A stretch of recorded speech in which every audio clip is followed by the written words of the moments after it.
vamos a conversar sobre el Plan de Desarrollo Municipal y la Caracas Socialista. Quisiera yo empezar de atrás hacia adelante, porque, como dicen por allí, nunca llega el que no sabe para dónde va. Y cuando hablamos de Caracas Socialista, necesitamos saber si eso es un horizonte a alcanzar.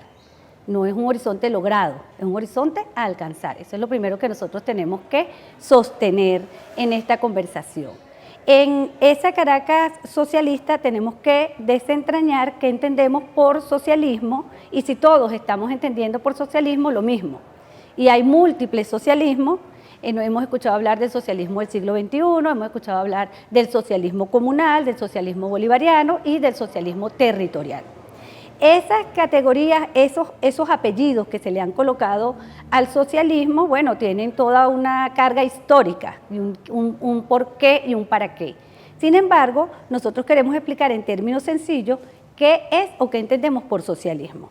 Por socialismo nosotros entendemos un sistema de organización de la sociedad donde defiende la prevalencia de los derechos colectivos por encima de los derechos particulares, entendiendo los derechos particulares como los derechos individuales, privados y de corporaciones. Entonces, cuando nosotros estamos en una diatriba por la defensa de los derechos de las mayorías, entonces la idea de socialismo está prevaleciendo en esa discusión y es una discusión que se está dando en el ámbito mundial. Muchos dicen, bueno, si eso es el socialismo, entonces, ¿qué es el capitalismo? El capitalismo busca, en términos también sencillos, todo lo contrario. El capitalismo busca organizar la sociedad en términos políticos, económicos y sociales, pero donde prevalezcan los derechos particulares por encima de los derechos colectivos. ¿Por qué? Bueno, porque lo más importante es la acumulación del capital, la acumulación y reproducción del capital. En este momento en que nosotros estamos hablando, 2021, nosotros tenemos una fase de un capitalismo financiero, un capitalismo que no se reproduce a través del trabajo humano necesariamente, sino a través de la especulación financiera. Ese capitalismo tiene varias consecuencias y su principal consecuencia es la concentración de la riqueza. Entonces nosotros nos encontramos en un 2021, en un mundo donde el 82% de la riqueza global está concentrada en el 1% de la población. Una máxima concentración de poder económico en muy pocas manos. Entonces, eso trajo como consecuencia, bueno, la prevalencia de las ideas neoliberales. Esos son una especie de dogmas, por eso le dicen recetas, lo escuchamos muchas veces discutiendo en los noticieros, y los pueblos en las calles peleando contra las recetas neoliberales. ¿Qué son las recetas neoliberales? Un conjunto de dogmas que nos están diciendo que la concentración del capital es lo adecuado y que los derechos de los individuos, los derechos particulares de las corporaciones transnacionales están por encima de los derechos de la mayoría, aunque esto signifique la extinción, la guerra de exterminio de un pueblo entero. Y nosotros tenemos el ejemplo de los palestinos. Los palestinos es un pueblo que está siendo sometido a un exterminio, los haitianos están siendo sometidos a un exterminio producto de la prevalencia de los intereses del capital transnacional. Cuando nosotros vemos en Honduras una Berta Cáceres, muere en confrontación directa con el capital transnacional. Cuando nosotros vemos una Colombia en las calles, nosotros estamos viendo una Colombia en que la Guajira, ¿verdad?, no le llega agua porque hay una confrontación y no le llega alimentos porque hay una confrontación con el capital transnacional. Venezuela y Caracas, por eso hablamos de para dónde vamos, que hoy decimos que nuestro horizonte es el socialismo bolivariano. El socialismo bolivariano está dentro de las corrientes que conforman el socialismo del siglo XXI, que se le ha llamado socialismo del siglo XXI porque se diferencia del socialismo real que existió en el siglo XX. Y tiene un conjunto de diferencias. La principal diferencia del socialismo del siglo XXI es que trata de buscar el equilibrio entre el Estado y el mercado. Pero si nosotros vemos las políticas neoliberales y la concentración extrema del capital y sus consecuencias, que ya vamos a hablar de eso, ellos lo que están buscando es todo lo contrario. ¿Qué están buscando?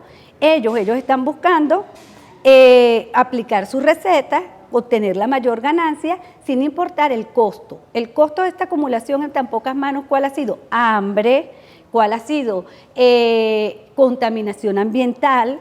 Nosotros no podemos creer que el socialismo del siglo XXI no sea ecosocialista. ¿Por qué? Porque estamos en un momento crucial donde o nosotros tomamos las medidas necesarias para la preservación del planeta, o nosotros, el planeta y la humanidad, nos vamos. ¿Me entienden? Estamos en ese punto. Y eso lo vemos con las crisis ambientales, con las crisis de migraciones, los migrantes. Los migrantes lo veíamos en el Mediterráneo, de África hacia Europa. El Mediterráneo se convirtió en una gran fosa común. Pero también vemos las migraciones en Honduras, cuando le dieron un golpe de Estado a Zelaya en el 2009, y hoy allí mandan los gobiernos paramilitares. ¿Qué pasa con las bandas paramilitares? Que desplazan a los propietarios del territorio, dejando libre esos territorios para el capital transnacional. Por eso la presión que se ejerce del sur hacia el norte en la frontera de los Estados Unidos. Allí nosotros podemos ver las consecuencias de lo que significa la aplicación y la acumulación extrema del capital por las medidas neoliberales, las recetas neoliberales, los dogmas neoliberales. Por eso es que muchas personas están diciendo hoy, muchos analistas están sosteniendo, bueno, estamos en la decadencia del capitalismo. Pero ¿qué significa la decadencia del capitalismo? O nosotros podemos creer que el capitalismo va a caer por su propio peso.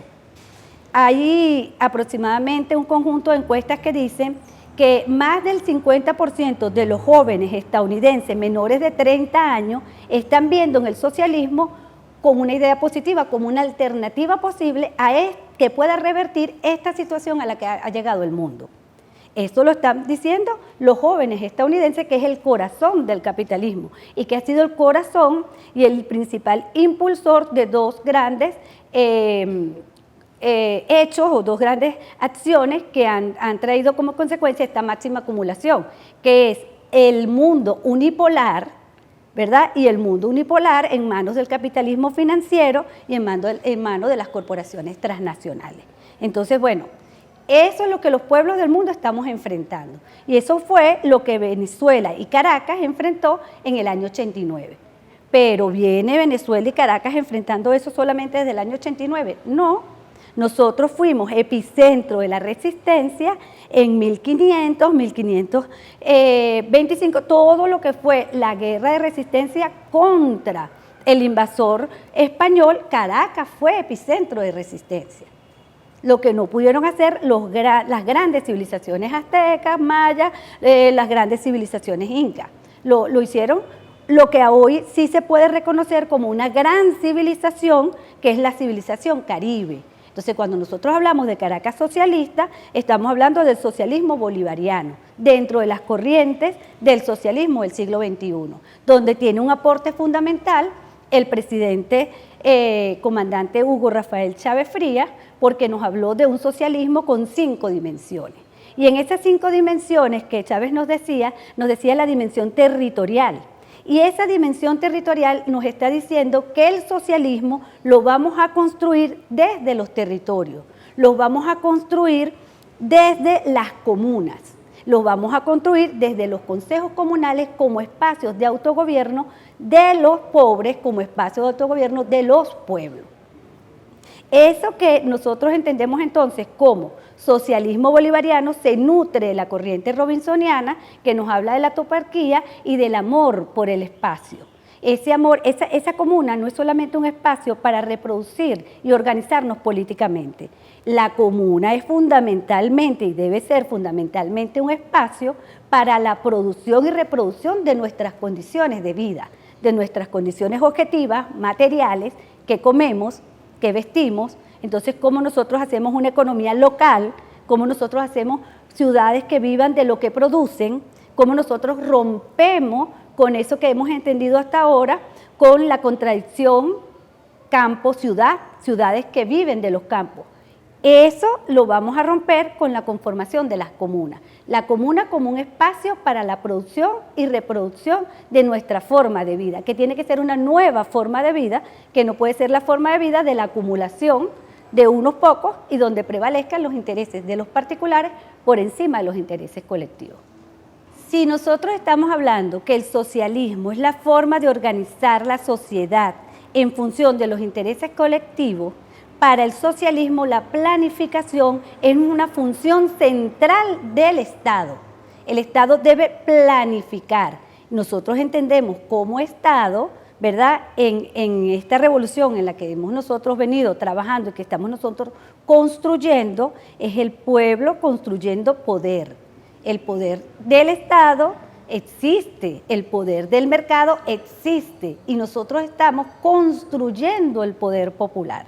Entonces, en esa correlación de fuerza en la que nosotros nos hemos visto envueltos y en las que se ven envueltos y en las que se mueven todas las revoluciones del mundo, en las diferentes épocas en las que se hayan desarrollado, nosotros vamos a entender cuáles son los alcances que pueda lograr una determinada sociedad en un momento determinado. Porque eso va a depender de la correlación de fuerza. ¿Qué tanto avanzaron los derechos colectivos, los intereses de los colectivos, los intereses del pueblo, del Estado-Nación, sobre los intereses de los particulares? Allí nosotros entonces vamos a ver que el Estado debe planificar. ¿Por qué el Estado del socialismo bolivariano debe planificar y por qué todo Estado socialista planifica? Porque el Estado no se va a basar y la economía no se va a basar en función de la acumulación de capital. La economía se va a basar en la satisfacción de las necesidades colectivas. Y para poder satisfacer las necesidades colectivas, nosotros debemos planificar. Entonces, allí un punto importante en la construcción del socialismo bolivariano. ¿Por qué? Porque el socialismo bolivariano tiene una construcción diferente a lo que fue el socialismo real o socialismo del siglo XX. Nosotros pensamos que se debe planificar de abajo hacia arriba, porque es la única manera que realmente prevalezcan los intereses de las mayorías. Empezar a planificar desde los territorios significa porque nosotros podamos entender que la estructura mínima organizativa, político-administrativa de la nación es el Consejo Comunal, es la comuna y su Consejo Comunal como instancia de autogobierno. El Consejo Comunal como instancia de autogobierno agregado en comunas pasan a ser la célula fundamental del Estado comunal. Por eso nosotros estamos hablando que debemos planificar de abajo hacia arriba. Los gobiernos neoliberales en Venezuela abandonaron la función planificadora del Estado. ¿Por qué? Porque, bueno, el neoliberalismo nos lleva a la dictadura del mercado y la dictadura del mercado le interesa que haya caos, no le interesa la planificación. No está produciendo para el consumo, está especulando, porque estamos hablando del capitalismo en su fase financiera. Entonces estamos especulando, estamos quebrando las pequeñas y medianas empresas, estamos quebrando a la burguesía nacional y allí cuando entonces los capitales transnacionales hacen de estos espacios a través de los pactos, de la firma, de los convenios conocidos como, por ejemplo, el más famoso y que fue impedido por la acción del comandante Chávez, Lula da Silva, y Néstor Kirchner, que era el ALCA. ¿Qué era el ALCA? Bueno, convertirnos todos en una gran región abierta, grandes territorios y grandes potencialidades de recursos al merced de los grandes capitales, de los capitales transnacionales. Eso, por supuesto, a raíz de la llegada del pueblo al gobierno con el comandante Chávez, se trunca, se para en Venezuela, pero no se para de repente, todo es una guerra, y esta guerra de posiciones, esta guerra donde la correlación de fuerza nos va a ir marcando, nosotros tenemos que saber como pueblo para dónde vamos. ¿Por qué? Para poder llegar. Eso es muy importante. Y el papel que la planificación juega en esa distribución de los recursos, porque el socialismo del siglo XXI que trabaja en dos factores fundamentales, tratar de mantener el equilibrio entre el mercado y el Estado, tiene que el Estado como ente que garante de los intereses colectivos, tiene que pensar en cómo nosotros vamos a hacer una correcta distribución del ingreso nacional. ¿Por qué? Porque en Venezuela no había una correcta distribución del ingreso nacional. En Venezuela se ha venido democratizando la distribución del ingreso nacional a partir del gobierno bolivariano. Antes, el ingreso nacional también era apropiado por la burguesía nacional. Y eso dejaba, pues, en una condición aún más desamparada a la clase trabajadora, al pueblo en general, a los indígenas, a las mujeres. Otra de las características del socialismo bolivariano y de los socialismos del siglo XXI, o las corrientes que nos inscribimos aquí, tiene que ver con que nosotros buscamos la democratización y la igualdad en todos los aspectos. La igualdad y la equidad de género es fundamental en la sociedad socialista.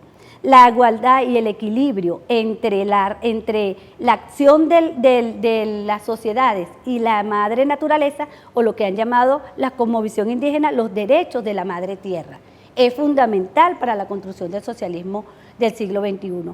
Pero también los derechos de las minorías, los derechos de los pueblos indígenas, que en América Latina no son minoría precisamente, los derechos de los afro-venezolanos, y eso que nosotros hemos llamado el pueblo, esas masas que fueron amorfas y que hoy están compuestas de pueblo. ¿Por qué? Porque tienen un proyecto nacional. Tenemos una historia, compartimos una historia, pero también compartimos unos intereses y un fin común: el Proyecto Nacional Simón Bolívar. El Proyecto Nacional Simón Bolívar no es una receta, pero el Proyecto Nacional Simón Bolívar nos ayuda a nosotros ubicarnos cómo vamos a construir el socialismo bolivariano. Y ese socialismo bolivariano es lo que nos va a decir a nosotros, bueno, cómo es que planificando de abajo hacia arriba vamos a crear un Estado comunal. Ok, entonces, si ya entendimos que el Sistema Nacional de Planificación nos va a llevar a la planificación, a que el Estado recobre su función planificadora, que es una planificación que debe ir de abajo hacia arriba, pero además una planificación que debe ir enmarcada en un proyecto nacional. Esas características son fundamentales, pero además nuestro sistema de planificación dice que las políticas públicas deben ser planificadas de manera participativa y protagónica, y el espacio de protagonismo por excelencia es fundamentalmente la comunidad. Entonces, a partir de los planes de desarrollo comunitario que elaboran los vecinos, las vecinas, ¿verdad?, en su comunidad, que va a formar parte del plan de desarrollo de la comuna, es que nosotros podemos ir empezando a dibujar eso que hoy está en boga y que es la discusión que tenemos todos, que son las ciudades comunales. Entonces, hay en esa discusión varios puntos álgidos sobre los cuales debemos llamar la atención. El primer punto álgido es si la ciudad comunal es simplemente una coagregación de comunas. Porque si la comuna es una agregación de consejos comunales, podríamos creer que entonces la ciudad comunal, solo con agregar, ¿verdad?, comunas y de ser un territorio 100% comunal, tenemos una ciudad comunal. Y resulta que no es exactamente así. El espíritu, el salto cuántico que debemos dar para superar esta ciudad que tenemos, que ahorita vamos a hablar sobre la ciudad que tenemos, esta ciudad que tenemos, que es una ciudad que no ha sido montada sobre la cosmovisión indígena, los 14.000 años de cultura que tenemos en América Latina. No fue considerada la experiencia de los mayas, los aztecas, ni siquiera la forma de vida de las aldeas, de los circuitos de aldeas caribe que ocupaban todos estos territorios. Eso debemos revisarlo. Y una de las cosas que es bien importante para revisar en esta discusión de las ciudades comunales es los materiales del profesor Mario Zanoja y la profesora Iraida Vargas sobre la larga marcha del Estado comunal. Es importante revisarlo, porque es importante reconocernos desde lo que somos, desde lo que como pueblo nos caracteriza, y esa historia que también es una construcción permanente y que también va a significar un peso fundamental en la concreción de la identidad del venezolano y la venezolana. Entonces, eso que nosotros debemos revisar en la teoría, en la historia, esos aspectos históricos que debemos revisar para la ciudad comunal, nos lleva a saber cuál es la ciudad que nosotros tenemos. Nosotros sabemos que la ciudad que heredamos de los españoles es una ciudad hecha para la reproducción del capital, es una ciudad hecha para la exclusión. Nosotros vemos las grandes y hermosas capitales latinoamericanas donde el casco central, el pueblo no puede llegar, no llega, no puede vivir. El metro cuadrado, el valor del metro cuadrado de la tierra en el centro de cualquiera de estas ciudades es impagable para cualquier persona que pertenezca a los sectores populares. Sin embargo, Caracas tiene una distribución muy diferente Caracas marca una diferencia porque es una ciudad donde producto de las confrontaciones y las correlaciones de fuerza, hemos acumulado y hemos habitado más la ciudad como pueblo que el resto de las ciudades latinoamericanas. Pero sigue siendo un espacio que se conformó para la acumulación de capital y la exclusión. Por eso nosotros conocemos una Caracas, ¿verdad?, que ha tenido un crecimiento concéntrico, como una especie de caracol, donde los principales servicios, vialidad, servicios públicos se concentran en el casco central y en algunas zonas del este de la ciudad, ¿verdad? Y nosotros vemos que la población está concentrada en 15 corredores de barrio, alrededor de la ciudad.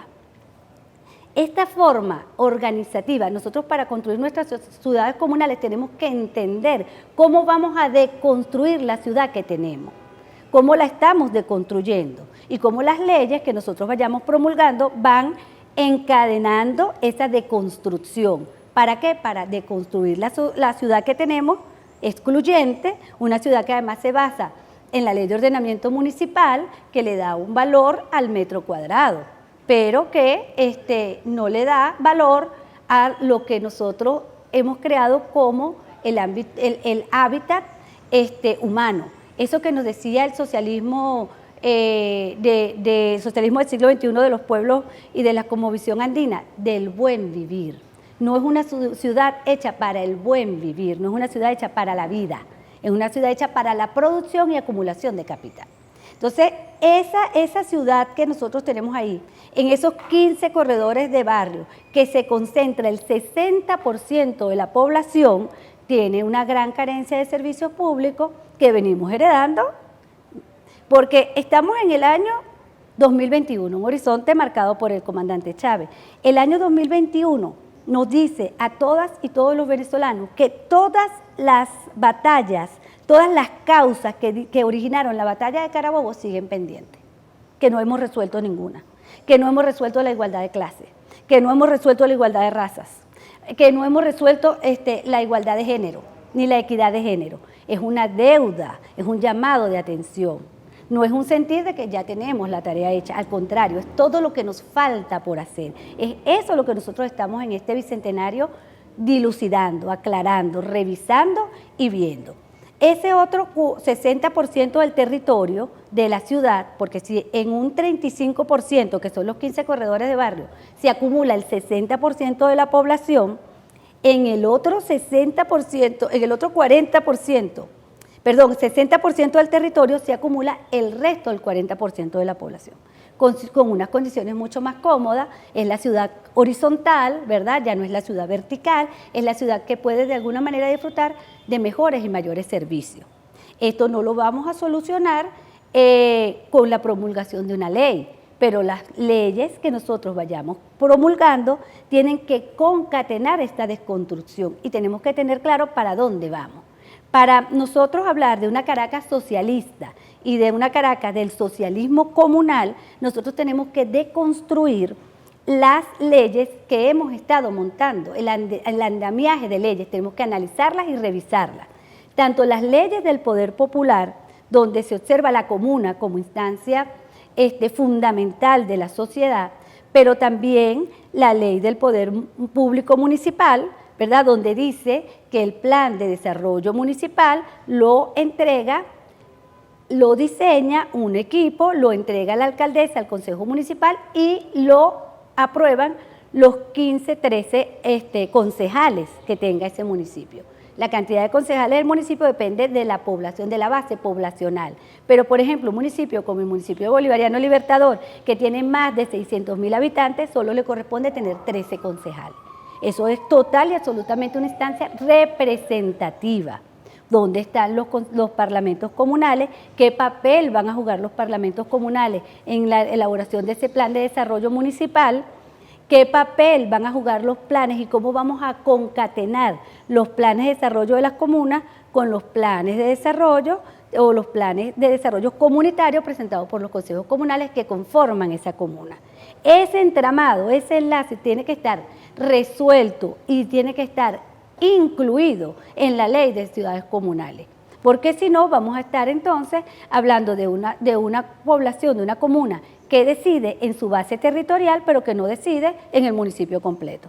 Y que lo que él decide en este Parlamento comunal no es vinculante para la elaboración del plan de desarrollo comunal. Y eso no es lo que contempla la Constitución. La Constitución dice la soberanía reside en el pueblo y las asambleas populares son de carácter vinculante. Entonces nosotros tenemos que tener la capacidad de promover planes comunales que sean vinculantes para el municipio, y como nosotros vamos a entender que la ciudad comunal es una instancia de agregación de comunas intermedia entre la comuna y el municipio, o simplemente nosotros vamos a deconstruir el municipio. Esas son discusiones y alarmas que nosotros prendemos, que creemos que debemos dar, que este es el momento histórico para darlas, porque estamos en la discusión precisamente de las ciudades comunales. Por eso, pues, la invitación es a revisar todo lo que tiene que ver con el entramado de leyes que hemos venido elaborando, que esas leyes sean coherentes, que sean una sucesión de leyes que blinden los derechos colectivos por encima de los derechos particulares, y un conjunto de leyes que den como resultado y que además asuman la experiencia que hemos venido acumulando en los territorios, en las comunas. Y otro de los elementos que tenemos que discutir es cómo esta ciudad comunal, así como se le pide en la ley del Poder Público Municipal, que el municipio tenga la posibilidad de crear y generar recursos para su propia existencia, la comuna también debe tener un espacio, debe ser un espacio y debe exigírsele que sea capaz de generar los recursos, es decir, de producir y reproducir unas condiciones de vida en unas condiciones diferentes. ¿Diferentes a qué? Diferentes a la explotación de uno sobre otro. Una forma de reproducir el capital desde la economía social, una forma de vivir y de crear las condiciones de vida para el buen vivir, que es lo que observa el socialismo bolivariano y el socialismo del siglo XXI.